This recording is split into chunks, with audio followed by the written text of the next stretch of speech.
السلام علیکم ورحمۃ اللہ وبرکاتہ۔ آج مضمون ہے اردو، سبق نمبر 4، بوڑھی کاکی۔ سبق کے مصنف ہے پریم چند۔ سبق میں پہلی بات کے ذریعے ہمیں پڑھنا ہے کہ بوڑھے والدین اور دوسرے بزرگوں کی عزت اور ان کی خدمت کرنا انسانی خلق میں، اخلاق میں بہت اہمیت رکھتا ہے۔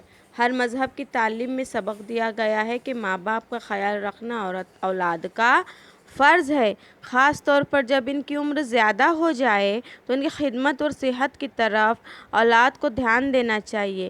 ایک دفعہ ایک نوجوان نے رسول اکرم صلی اللہ علیہ وسلم سے شکایت کی کہ میرے والد ہمیشہ مجھ سے کچھ نہ کچھ مانگتے رہتے ہیں، کیا یہ مناسب ہے؟ رسول اللہ صلی اللہ علیہ وسلم نے اس کے والد کو بلا کر اس کی شکایت سے آگاہ کیا۔ بوڑھا باپ یہ سن کر رونے لگا۔ اس نے کہا کہ میں نے اپنے بیٹے کو پال پوس کر بڑا کیا، جو کچھ میرے پاس تھا سب اس کی پرورش پر خرچ کر دیا۔ اب میں بوڑھا اور کمزور ہو گیا ہوں اور کمانے کے لائق نہیں، تو یہ میری ضرورت پوری کرنے سے انکار کرتا ہے۔